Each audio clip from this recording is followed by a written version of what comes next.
Buenas noches. Miércoles 29 de mayo, aniversario del Cordobazo. Sin que esto tenga nada que ver y sin ningún motivo más que el gusto por hacerlo, vamos a empezar a leer diferentes cosas. Y la primera son los viajes de Gulliver. Los viajes de Gulliver. ¿Se escucha bien? Se ha unido Franco. Hola. Bueno, esto como es muy sorpresivo, seguramente lo interesante es que quede después grabado y que otra gente lo pueda ver, ¿no es cierto? Dice Franco que sí se escucha bien, muy bien. Los viajes de Gulliver es un libro que Jonathan Swift publica en 1726, o sea que ya tiene por lo menos 300 años de haber sido escrito. Obviamente suponemos que lo escribió antes de publicarlo, ¿no? Como en otros casos, otros libros que se publican y después se escriben. No vamos a hablar ahora de ese tipo de libros. Este es un libro muy particular, obviamente no vamos a leerlo todo porque creo que no va a entrar en la transmisión. Vamos a leer un fragmentito, un capítulo de uno de esos viajes, que no es el viaje más conocido. El viaje más conocido es a Lilliput, donde están estos seres pequeñitos, ¿no es cierto? Pero en realidad el libro está formado por cuatro grandes viajes que hace este personaje, Lemuel Gulliver, una especie de alter ego de Swift, aunque con algunas diferencias, porque este personaje en realidad es un científico, es un médico, tiene una mente científica y el autor, digamos, en realidad era más bien un tipo religioso. No digo que eso sea contradictorio, pero al menos aparecen estas contradicciones en algunos momentos en el texto. Y bueno, en este tercer viaje que hace, que está muy bueno, yo recomiendo la lectura de todo este libro, es maravilloso. En este tercer viaje va a la isla flotante, y yo recordé esto y me puse a releerlo después de mucho tiempo, porque vimos hace poco la película del castillo en el cielo, que es una de las primeras, creo que la segunda película de Miyazaki, que se inspira de alguna forma en esto, ¿no? Y a su vez esto seguramente está inspirado en alguna otra cosa. Y lo que sucede es que Gulliver al principio de este capítulo está extraviado, tiene un montón de problemas, lo asaltan los piratas, naufraga, le pasa lo que le pasa en todos los viajes, ¿no? Algo que después las películas de aventuras van a copiar, o sea, un tipo que se mete en un gran problema y en la siguiente película, que en este caso sería el siguiente capítulo, se vuelve a meter otra vez en el mismo problema, como si no le entraran balas al tipo, ¿no? Son en total cuatro partes, que son 4 libros. Entonces, este es el tercero. Estos son los viajes que hacen en el tercer libro. Y vamos a arrancar directamente con el capítulo 2, porque el primero es el de todas sus vicisitudes, ¿no? Hasta que finalmente ve que aparece la isla flotante, le llama mucho la atención y le tiran como unas cadenas, él está pidiendo ayuda, no lo entienden, él escucha que hablan una lengua, en un momento dice que le suena como el italiano, él les responde en italiano para que por lo menos le suene agradable el sonido, dice, pero igual no lo entienden.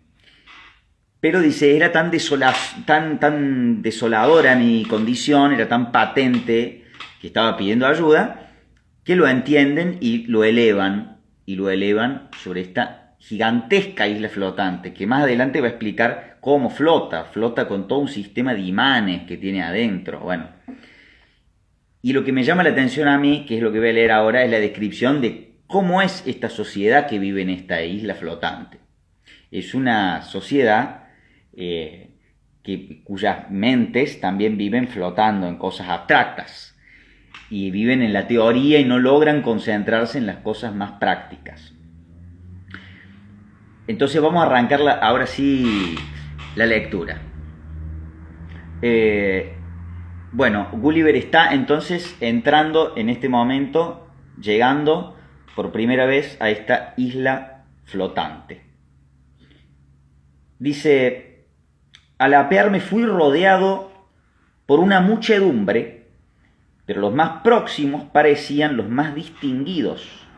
Me contemplaban con grandes y variadas muestras de asombro, y yo por mi parte no les iba a la zaga, pues hasta entonces nunca había visto criaturas de forma, vestidos y talantes tan singulares. Todos llevaban la cabeza inclinada, o a la derecha o a la izquierda, uno de los ojos girado hacia adentro, y el otro fijado en el cenit. Su vestimenta externa estaba adornada con dibujos de soles, lunas y estrellas, y entrelazados con violines, flautas, arpas, trompetas, guitarras, clavicordios y muchos otros instrumentos musicales desconocidos en Europa. Los veía rodeados de lacayos, vestidos de librea, que sostenían en la mano un gallardete de mango corto, rematado por una vejiga hinchada. Más tarde me enteré de que cada vejiga llevaba una cierta cantidad de guisantes secos o pequeños guijarros. Los lacayos golpeaban de vez en cuando la boca y orejas de sus amos, práctica cuyo significado no pude entonces descifrar. Parece que la mente de esta gente está tan absorta en profunda especulación que no pueden ni hablar ni escuchar a los demás si un agente externo no mantiene despiertos los órganos de la palabra y el oído. Por tal motivo, las personas con medios tienen siempre a su servicio un golpeador. En su idioma lo llaman climenole, y nunca salen afuera ni efectúan visitas sin su compañía. La misión de este sirviente, cuando 2 o más personas están reunidas, consiste en golpear con la vejiga la boca de quien va a hablar y el oído derecho de aquel a quien el orador se dirige. Tiene también a su cargo el vigilar atentamente a su amo mientras se pasea, y si se tercia la ocasión, le da un ligero toque a los ojos, porque está siempre tan abstraído por sus pensamientos que corre el riesgo evidente de caer en cualquier precipicio, de darse de cabeza contra cualquier poste y en la calle de lanzar a los demás o caer él mismo al arroyo. Era preciso proporcionar esta información al lector, pues sin ella no habría entendido mejor que yo el comportamiento de esta gente, mientras que me llevaban escaleras arriba hasta la parte superior de la isla y de allí al Palacio Real. Mientras subíamos, olvidaron varias veces el asunto que traían entre manos, dejándome solo, hasta que sus golpeadores activaban su memoria. Parecían entonces completamente indiferentes a mi vestido y porte de extranjero, al igual que por los gritos del vulgo, cuyo espíritu y mente estaban liberados de estas especulaciones. Por fin entramos en el Palacio Real y se nos condujo a la sala de audiencia, donde vi al rey sentado en su trono y rodeado de dignatarios. Delante del trono había una gran mesa repleta de esferas, globos, instrumentos matemáticos de toda índole. Su Majestad no nos prestó la menor atención, a pesar de que nuestra entrada se efectuó con cierto desorden, pues toda la gente de la corte también se congregó. Estaba absorto con un problema y esperamos al menos 1 hora que lo solucione. A cada lado del trono se encontraba un joven paje con una vejiga en la mano, y cuando vieron que no estaba preocupado, uno de ellos le dio un golpe suave en la boca y el otro en la oreja derecha. Ante esto se sobresaltó como si se hubiera despertado de repente y mirándome a mí y a mis acompañantes recordó mi visita, de la que ya había sido previamente informado. Me dirigió unas palabras tras las cuales un joven con una vejiga se me acercó y golpeó mi oreja derecha con suavidad. Pero de la mejor manera que pude, hice gestos de que no precisaba semejante instrumento. Más tarde descubrí que esta reacción produjo en su majestad y en la corte una pobre impresión de mi inteligencia.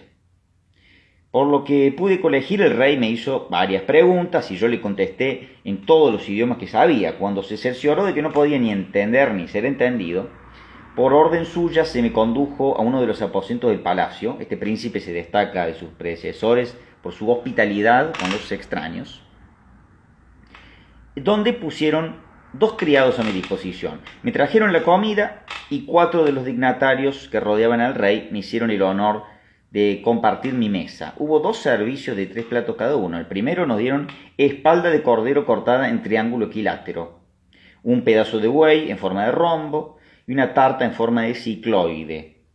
El segundo servicio constaba de 2 platos, ensartados en forma de violín, de salchichas y tartas parecidas a flautas y oboes, y un pecho de ternera en forma de arpa. Los criados cortaron el pan en trozos cónicos, cilíndricos, paralelogramos y otras diversas figuras geométricas. Mientras comíamos me atreví a pedir cómo se llamaban en su lengua diversos objetos y estos dignatarios, con la ayuda de sus golpeadores, se complacían en contestarme con la esperanza de suscitar mi admiración por el talento el día que pudiera conversar con ellos. Pronto aprendí a pedir pan, vino y cualquier otra cosa necesaria. Después de comer, mis comensales se retiraron y, siguiendo órdenes regias, se me presentó otra persona asistida por un golpeador. Tenía consigo pluma, tinta y papel y 3 o 4 libros, haciéndome entender por señas que se le enviaba para que me enseñase la lengua. Durante la sesión de 4 horas escribí en columnas largas listas de palabras con la traducción al lado. También encontré el medio de aprender algunas frases cortas, pues mi profesor ordenaba a uno de los criados que trajese algo, que diese media vuelta, se inclinase o se sentase, permaneciera en pie, caminara y otras cosas por el estilo. A continuación escribía la frase. También me mostró en uno de sus libros dibujo del sol, la luna y las estrellas, el zodíaco, los trópicos, los círculos polares, así como el nombre de diversas figuras de geometría plana y espacial. Me nombró y descubrió todos los instrumentos músicos y los términos técnicos relacionados con este arte. Cuando concluyó la sesión, clasifiqué por orden alfabético las palabras en los 2 idiomas.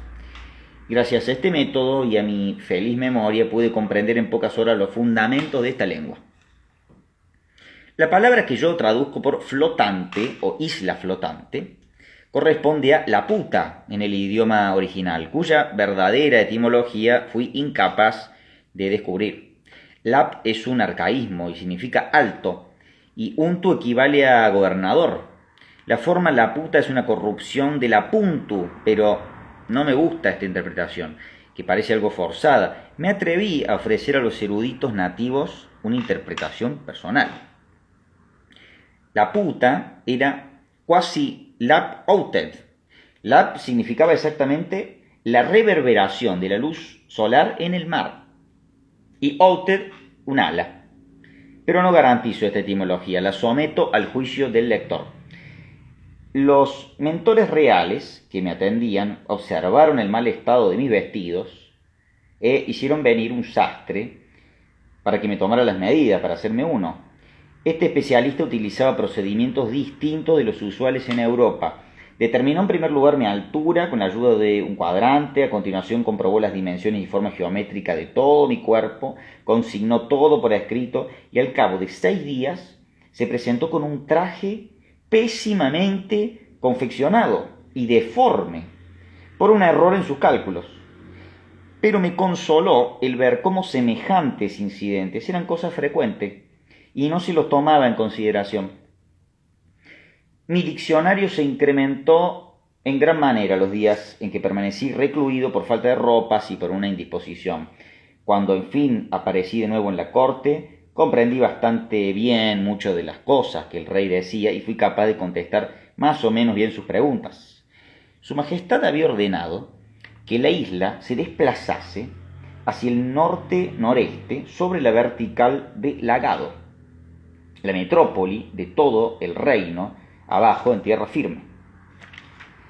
Estaba a unas 90 leguas de distancia y el viaje duró 4 días y medio. No notaba en absoluto el movimiento de la isla en el espacio.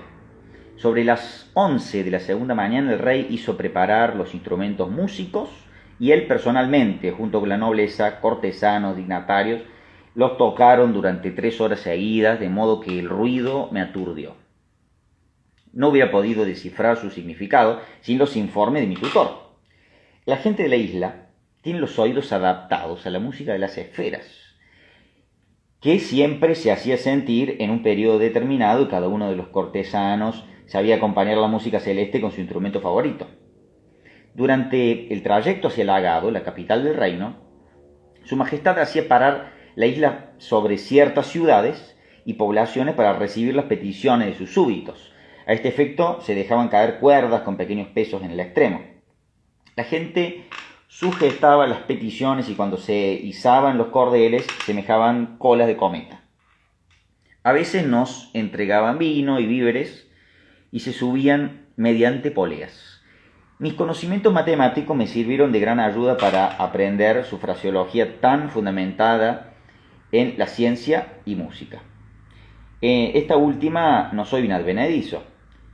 Sus ideas se vierten constantemente en líneas y figuras. Si por ejemplo quieren elogiar la belleza de una mujer o de cualquier animal, lo describen con rombos, círculos, paralelogramos, elipses y otros términos de la geometría, o si no recurren a términos técnicos musicales que no requieren enumeración. En la cocina regia había toda clase de instrumentos musicales y matemáticos que servían de modelo para cortar la carne que se servía en la mesa de su majestad. Las casas están pésimamente construidas, las paredes achanfladas, sin un ángulo recto, en aposento alguno.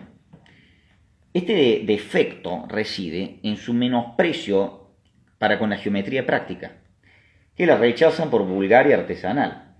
Las indicaciones que dan los artesanos son fuentes de continuos errores, ya que aquellas son excesivamente sofisticadas para la inteligencia de estos. Y aunque son bastante diestros sobre el papel y en el manejo de la regla, lápiz y escuadra, no he visto jamás gente más torpe y poco hábil e incapaz en las acciones de la vida diaria, ni mentes tan lentas y dubitativas sobre cualquier tema que no sea matemático o musical. Sus razonamientos son muy pobres y se inclinan a contradecir con vehemencia, a menos que sostengan una opinión acertada, lo que raramente ocurre. Son totalmente ajenos a la inventiva, imaginación y fantasía, de forma que su léxico carece de términos para expresar estas ideas. Su pensamiento e intelecto viven circunscritos a las dos ciencias anteriores citadas. La mayoría de ellos, y particularmente los especializados en astronomía, creen firmemente las virtudes de la astrología, aunque confesarlo en público les avergüenza. Pero lo que más admiré, y a decir verdad me pareció inconcebible, fue la vigorosa propensión que observé en ellos hacia la política y los problemas de actualidad. Se interesan sin cesar por los asuntos públicos, manifestando su opinión en los asuntos de Estado, defendiendo con pasión, centímetro a centímetro, una tesis de partido. En verdad que he comprobado esta misma propensión entre la mayoría de los matemáticos europeos que he conocido, aunque nunca he podido descubrir la más mínima analogía entre estas dos ciencias, a no ser que esta gente piense que, ya que el más pequeño círculo tiene los mismos grados que el mayor, el gobierno del mundo no requiere mayor habilidad que manejar y hacer girar una bola. Más bien, descubro en esta manía un vicio muy común en la naturaleza humana. Lo que más despierta nuestro interés y nos apasiona es lo que menos nos importa, y para lo que por saber o carácter estamos menos preparados. Esta gente vive en continuos sobresaltos sin disfrutar un minuto de sosiego espiritual, y sus turbaciones se originan en motivos que prácticamente no afectan al resto de los mortales. Sus aprensiones se derivan del temor a que los cuerpos celestes experimenten ciertos cambios, por ejemplo, que la distancia entre el Sol y la Tierra al disminuir constantemente debe ocasionar que el primero absorba o traiga la segunda, que la superficie solar se cubra poco a poco de una corteza a causa de sus efluvios y deje de iluminar el mundo, que la Tierra ha evitado por muy poco un encuentro con la cola del último cometa, que la habría reducido irremediablemente a cenizas, y que el próximo lo ha calculado para dentro de 31 años, nos destruirá probablemente. Porque si en su perihelio se aproxima a cierta distancia del Sol, como de acuerdo con sus cálculos hay motivo para temer, alcanzará una temperatura calórica 10 veces mayor, superior a la del hierro al rojo vivo, y al alejarse del Sol llevará una cola incandescente de 1.014.000 millas, de modo que si la Tierra pasara a una distancia de 100.000 millas del núcleo o cuerpo principal del cometa, se inflamaría y quedaría reducida a cenizas. Que si el Sol gasta diariamente sus rayos sin tener fuente de aprovisionamiento, será consumido y enteramente aniquilado, lo que significaría la destrucción de la Tierra y de todos los planetas que él ilumina. Estas semejantes reflexiones les hacen vivir en tal estado de perpetua alarma que no pueden dormir con tranquilidad en su lecho ni encontrar gusto en los placeres o diversiones ordinarias de la vida. Cuando encuentran a un amigo por la mañana, la primera pregunta versa sobre la salud del Sol, el aspecto que presentaba al salir y al ponerse y las posibilidades de evitar un choque con un cometa que se aproxima. Mantienen tales conversaciones con ánimos semejantes a los niños que escuchan cuentos de duendes y apariciones. Les encanta escucharlos, pero acto seguido tienen miedo de acostarse. Y con esto ya hemos leído un buen fragmento que nos da una idea de quiénes son estos personajes que viven en la isla flotante. La puta, efectivamente. La puta dice acá como la de Miyazaki. Claro, efectivamente comenté al principio que viendo aquella película me acordé de esto. Efectivamente lo de Miyazaki es un homenaje a Jonathan Swift. Y bueno, luego están todas las películas, ¿no es cierto? Creo que la más interesante es la que sale del estudio de Jim Henson. Henson, el creador de los Muppets. Aunque ya había muerto él, o sea que, para esa época. Es del 90 y pico. Quizás volvamos a leer algún otro capítulo de este interesantísimo libro, o quizás no, quizás en la próxima lea absolutamente otra cosa. No sé cuánto tiempo ha transcurrido, pero yo me voy a dormir. Buenas noches.